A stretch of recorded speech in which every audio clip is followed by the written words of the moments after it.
Hey, everybody, and welcome to another XP Network live stream. As usual, I'm your host, Jason Horodsky, CEO of XP Network.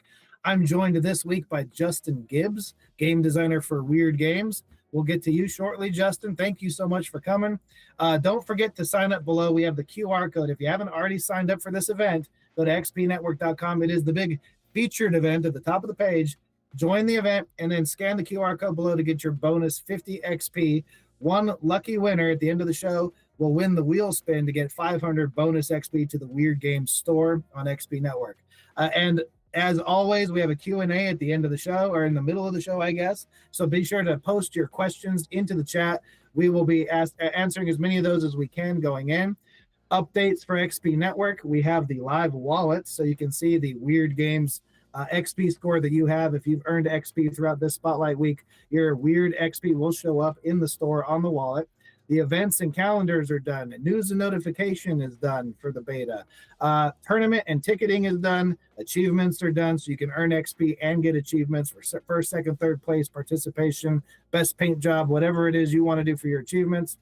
Discounts, prize support, and free swag is coming from your publishers straight to your retail stores and straight to you players. Communities, leagues, and leaderboards are all still coming soon. We expect to have all of that ready in the beta by the end of December, at the latest first week of January. Really exciting stuff. Don't forget to use your XP on the XP Network store. The Wyrd Game store will be going up at the start of the year, so you can redeem that there. Right now, the button is still missing, but that will be live, so you can use your Wyrd XP on the Wyrd Game store.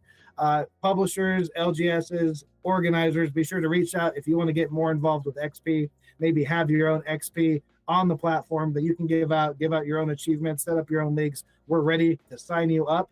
Don't forget, Pong of Champions. If you have an iPhone, you can download Pong of Champions right now in the App Store. Link your account and get 3,000 bonus XP while supplies last until that beta is over. We're giving out 3,000 XP just for signing up.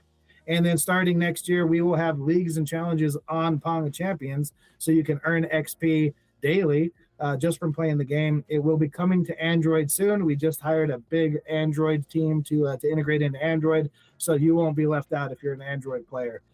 And so one more reminder, Q&A. Don't forget to put your Q&A in the chat. Wyrd does not typically work on Fridays, so I want to give a special thanks to Justin and Nathan in the background, Kelly, for taking your time to be here with us this Friday. One more update before we get right into Justin. Longshanks. If you guys play on Longshanks, that is not a problem. Guess what? Our tournament software is free. We offer it as a service for Swiss, single elimination, double elimination, the leagues, and everything else. Continue to use whatever platform you guys use for organized play, but know that you can still do paint nights, RPG, loyalty points, other events, conventions, autographs, whatever it is, through XP Network. Earn your XP and use that in the upcoming Wyrd store that will be linked at the beginning of the year. So without further ado, Justin, who are you? What do you do? I'm Justin Gibbs. I obviously work for Wyrd. I'm a game designer, lead on Malifaux 4th edition currently, and it's great to be here. Thanks for having me. Thank you so much for coming. Like I said, it's a Friday. You guys don't typically work on Fridays, so shout outs to you guys for taking the time. The fans always love that stuff. Yeah, it's a hard life being a game designer, having to drag myself into work on a Friday. It's I will live, but I'm here. They're working you too hard. Yeah, I know. It's terrible. It's terrible. I have a lot to complain about. But I guess I just want to talk about Malifaux for a bit, about the transition to 4th edition. As a lot of people in the chat probably know, but a lot of people probably don't, Malifaux is a miniature skirmish game. Uses cards instead of dice. We use a regular playing card deck, essentially 54 card deck, but we have sort of our own suits. Adds a certain sort of theme and flavor to the game, but like you could use, like, if you're familiar with the poker deck, you're familiar with what we're using there to determine the outcome. It's a steampunk Victorian horror themed world, and the city, it's based in the city of Malifaux, where a resource called soul stones have been discovered around the turn of the century, helped to power magic, and it's created sort of a magical gold rush in that city. So it's a melting pot, which lets us have all sorts of different exciting crews and models, from drunken kung fu gremlins to blind sword fighters to undead monstrosities to steampunk abominations and all this cool stuff. So there's sort of like, if you can think of a model that you might like, we probably have something like it in the line. So check it out. But yeah, in terms of the game, it's fast-paced, skirmish scale, so like 8 to 12 models. It's very objective-driven. So there's one strategy that both players are fighting over for victory points, and then you also have secret objectives called schemes, which allows for bluffing. So you might get 1 point from the strategy in a turn, but you're also trying to score your secret scheme, right? Which adds a certain element of depth to it. It's very resource intensive. So managing your resources is a huge part of the game because it uses cards instead of dice. You have a hand of cards. And so when you go to determine whether or not an action succeeds, like you shoot at somebody, you want to know if you hit, you flip a card, and then you can cheat a card from your hand and replace it. And your opponent can do the same thing when they're defending. So like managing that resource is a big part of the game. If you like that about miniatures games, that's a big selling point. Also, the soul stones that I said that they're fighting over in the story are also a resource that you manage in the game. So a lot of resource management, very objective focused, very story driven and narrative with lots of cool models.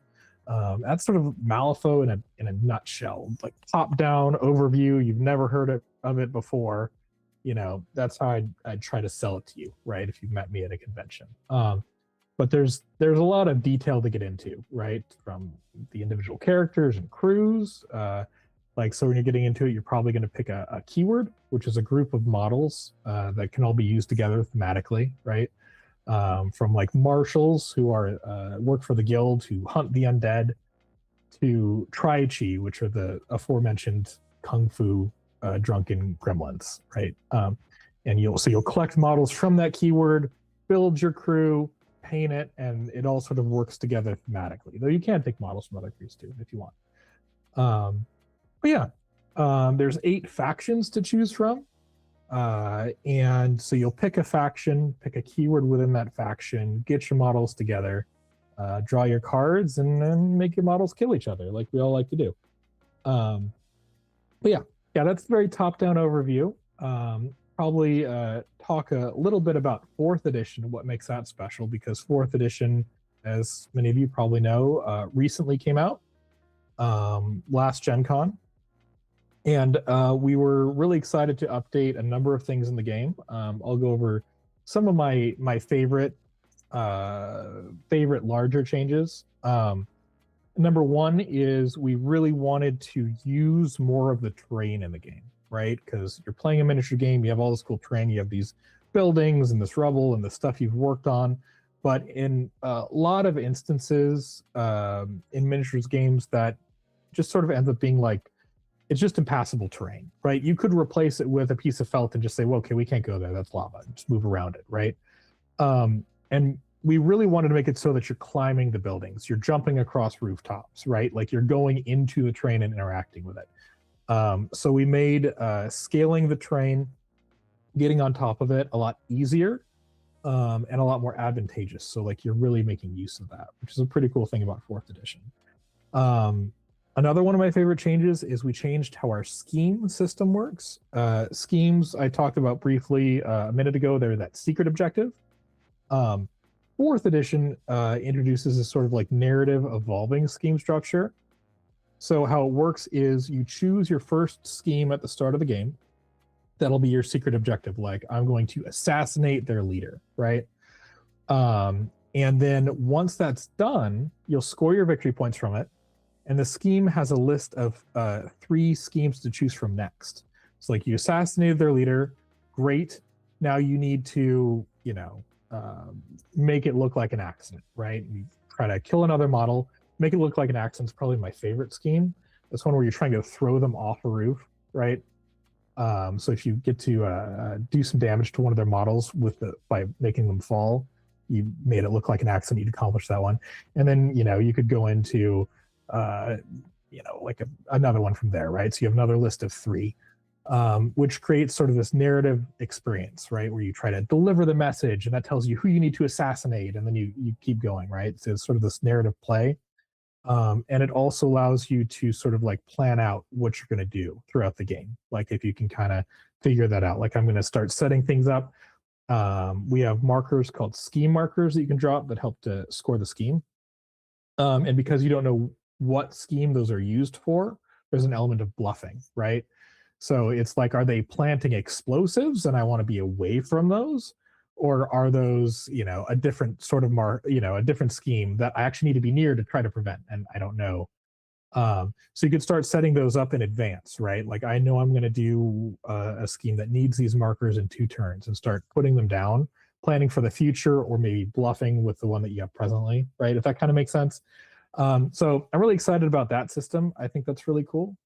Another thing that we introduced is the empower mechanic. I mentioned that Malifaux uses cards instead of dice.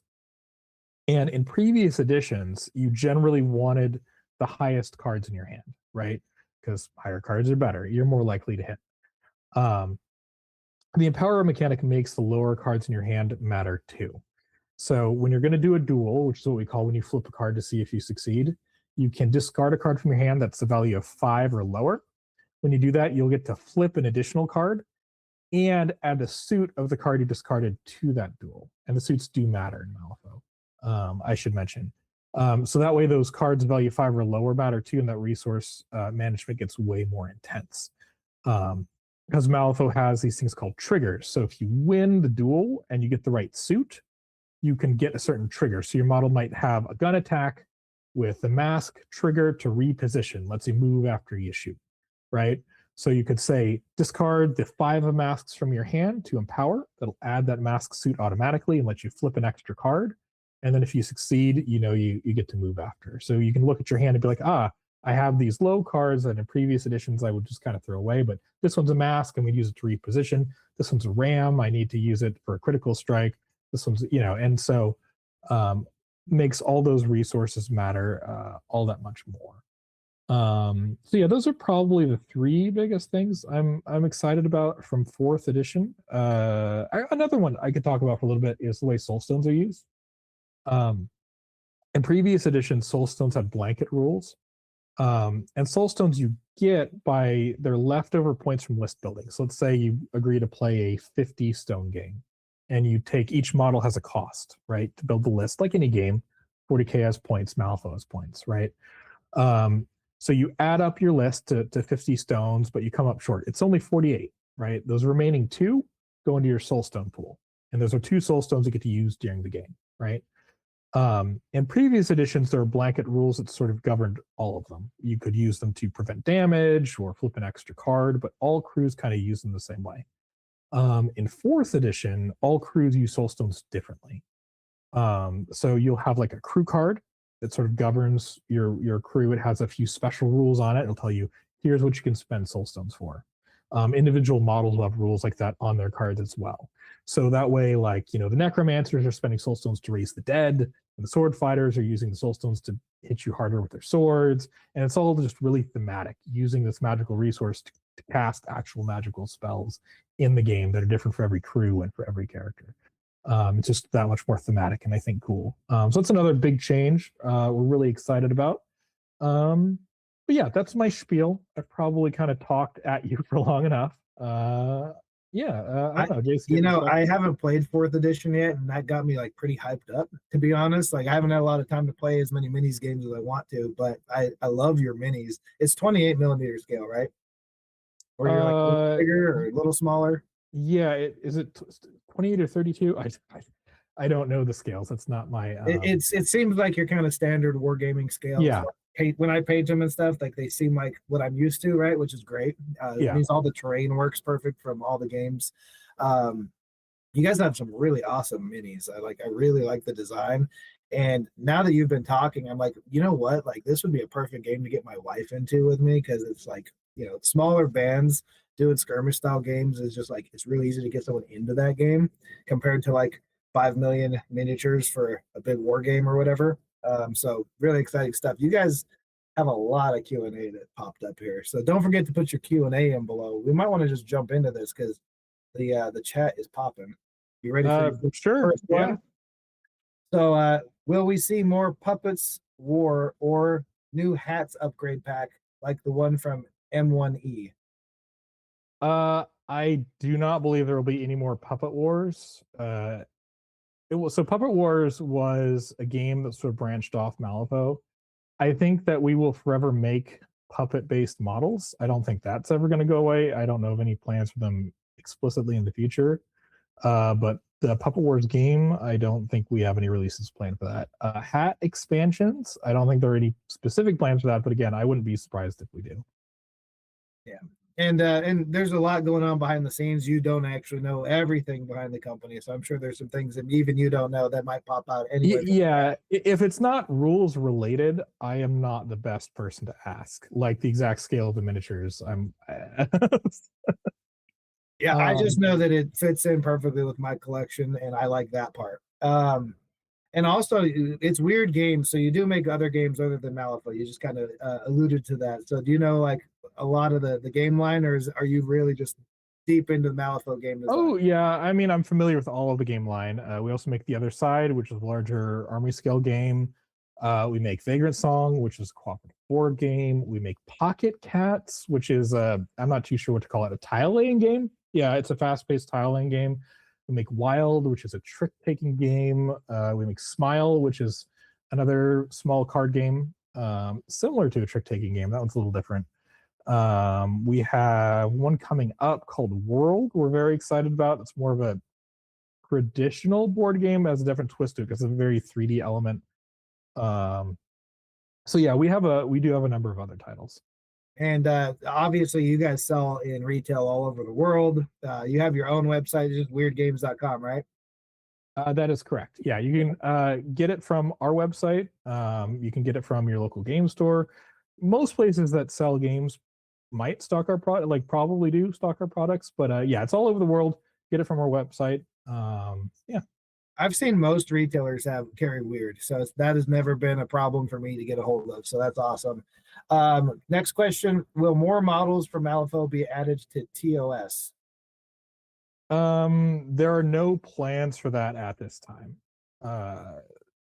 So yeah. Yeah. So TOS and Malifaux, just for those who don't know, take place in the same world. And we have had a lot of models that are in both TOS and Malifaux in the past, and there are no current plans to do more that are in both, but that very well could. Like that, we're not actively working on it right now. That doesn't mean it won't happen in the future. You guys really do have a great community too. They're really asking some good questions. They know your brand pretty well. Thanks for coming to the stream, by the way. This is our first one for Wyrd, and I hope to have many, many more. Next question, and I hope I read this right. So I'm a little dyslexic, so just bear with me. This is a longer one. With Arcanists and Thunders Down a Master, the Seelas expected and Outcasts.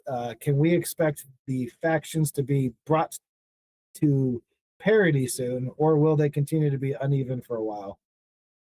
They will be brought to parity soon. So basically, when we changed over to 4th edition, we used to have dual faction masters. Master you could use in either of two factions, right? And because of that, like there was an equal number in every faction, and we ended that sort of like dual faction master alignment, and that threw off our numbers. And 10 Thunders and Arcanists came up short. They're one short, basically. And we will have the next 2 keywords released will be Arcanists and 10 Thunders, and bring them up to even. Yep. That sounds like stuff they want to hear. So will the other side get support in the near future? Short answer, yes. Long answer, I can't talk about it. Right. This is something that we definitely bring up pretty much every staff meeting. It's like, what's happening with, like, is that thing with TOS moving? Like, but yeah. So start of the next year, I think keep your eyes out for announcements. We do have plans for it. Awesome. Who's your favorite master? Um, yeah, it depends on like how you're framing that question, right? Because I started as a player and I started playing Summerteeth Jones in the Bayou, right? The Gremlin boss, way back in the day. That was always my favorite to play. Um, and I got from there into all of the outcasts that were out at the time in first edition. So the Victorias, the Leviticus. I also played Resurrection, so I played Seamus. I played a lot of stuff. In terms of like design, like fourth edition stuff that we just worked on, I'm really happy with how Whizbang came out. So Wong is a gremlin magician. He's a lot of fun, a lot of chaos, a lot of randomness. It's the kind of thing that I got to design him, and he's the kind of model that I like to play. But I think that also excellent work was done on Terra and Obliteration. Because while like I did start with Bayou, I also really like the Outcast because at the time that I started playing, like Bayou was basically in the Outcast. So I have a special love for Outcast. So Obliteration, I'm really excited to play. Um, and yeah, there's a lot of really fun ones in fourth edition. Like I could kind of go on, but I think there are other questions. As a game designer, it is kind of like a loaded question, right? Because like I obviously designed a bunch of stuff as well with the UVS games, Jasco games back in the day, and a bunch of board games and stuff. And from the designer perspective, mechanics like really can call to you, and then you also have the theme, and then you have like the meta. And between all three of those, it's like it's hard to pick. Like yeah, it's like it's like what is your favorite movie? And it's like, well, horror movie, comedy, like these are different. I don't know. Yeah. But good question nonetheless. So next one, will there be acrylic tokens made available for Malifaux? Maybe. Yeah, I that's the kind of thing that we would absolutely have our eye on. So yeah, that is a definite possibility in the future. When it comes to tokens, we do have a really good partner with Norse Foundry. I can connect you guys, no problem, anytime you want. We also have another partner that's looking to get in with Norse Foundry that just now purchased an accessories company. So there's some potential there. Obviously, you're a manufacturer and you can make your own tokens, but there's some cool crossovers if you guys are interested. Next one is there a chance we will get a narrative campaign expansion like the one from M2E? Well, the question was, is there a chance? And the answer I was going to say, they just set you up to be like, of course. To be super vague, right? I'll say this. I wrote the campaign for M2E, and I was very excited to do so. And Mordheim is one of my favorite games ever outside of Wyrd games, right? Which is also strongly campaign based. Fantastic too. Yeah, I mean, like, definitely like love both games because of the skirmish element. Yeah, so if there is one thing that I would advocate for internally, it would be a narrative campaign. But I can't speak to the future. But a lot of these questions are like, what is this thing that's coming out? And I'm like, I can't really, even when I know, I'm like the tokens thing. I'm like, I don't know how much I can say or how much I should say, or like I'm not the one in charge of that, right? So rules questions I can answer definitively. What is coming out when? I can give you, vague magic 8-ball answers, right? And you're gonna keep getting them. You ready? Yeah. Can we expect newer models for each keyword in the future, similar to what we got for M3E, Madness, and Ashes? I mean, yeah, it depends on the keyword, right? I don't know. I'm not going to promise them for every keyword, right? But we will definitely expand on existing keywords as we go. Some keywords just have more models than others, right? So if your keyword already has like, I don't know, 20 unique models in it, you're probably not getting a new one anytime soon, right? But if you're a keyword that's short on models compared to the others, expect that you probably will get one, but I'm not going to promise it at any explicit time. It makes perfect sense. Before we get in, there's still at least 3-4 more questions. There's more and more coming, but don't forget to scan the QR code below, or you miss your chance to get the 500 bonus XP during the spin. So just that kind of your final reminder before we get into that. Are you working on a solo play mode is the next question. That's a good question. I cannot answer what I am working on, but just like the campaign, that would be something I would personally be very excited to see. Good answer. Now that Fourth has been in the wild for a while, have you seen anything surprising from the community? Broken combos, weird meta, etc. Mm, not too surprising. I mean, mostly because I've been doing this for 13 years. Oh God, I'm old. So I'm used to the sort of broken combos people come up with broken combos. I'm like, oh yeah, that was probably gonna happen, right? Like, so, um, but yeah, it's just really cool to see people playing it. Yeah, and shout outs to those who can make a broken combo because Yeah.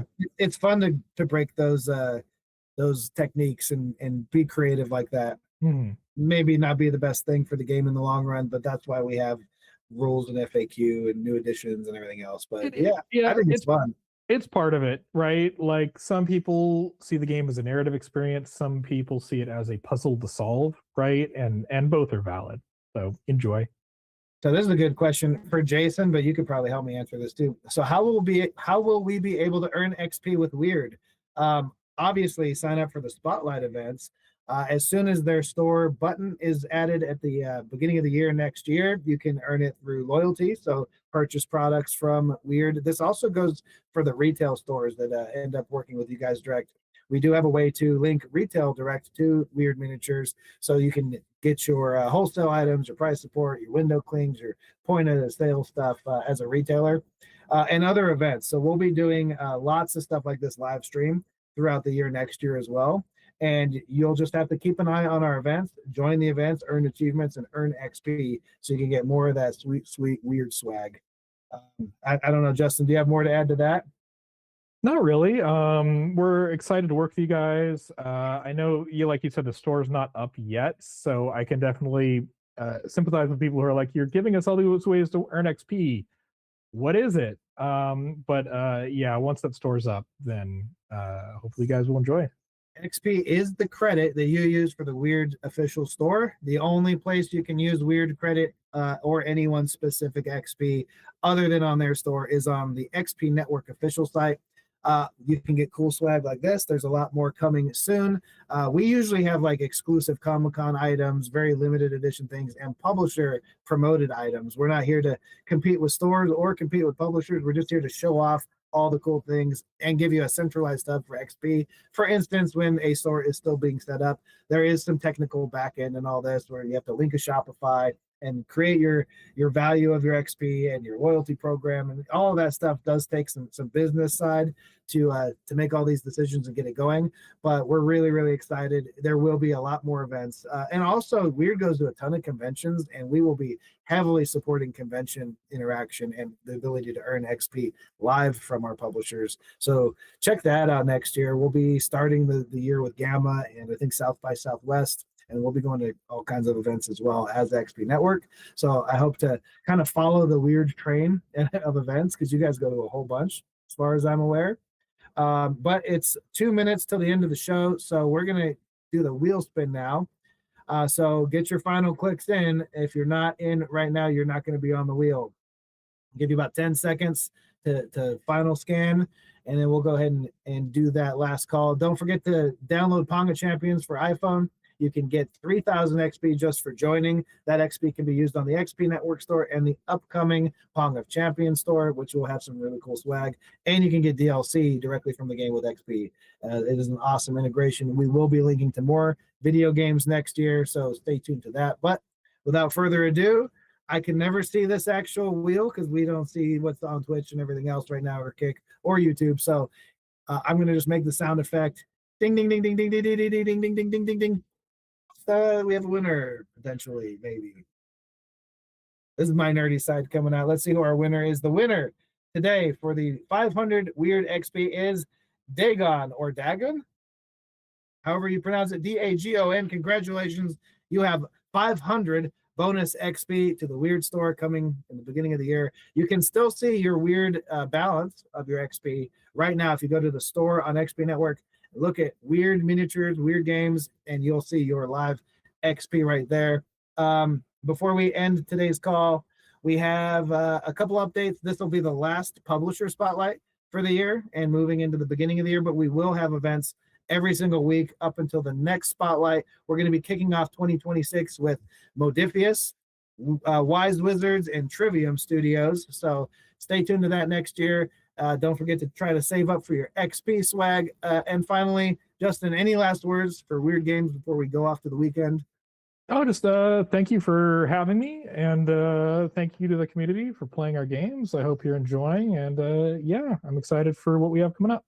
Yep. Keep gaming. And by the way, you can do your local game nights still with XP Network at your house or at your local game store.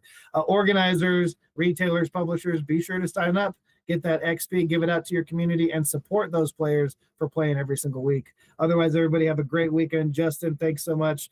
And Wyrd team, thank you guys so much for joining us on the back end there. But you guys all have a great weekend. We'll see you next week. Thank you.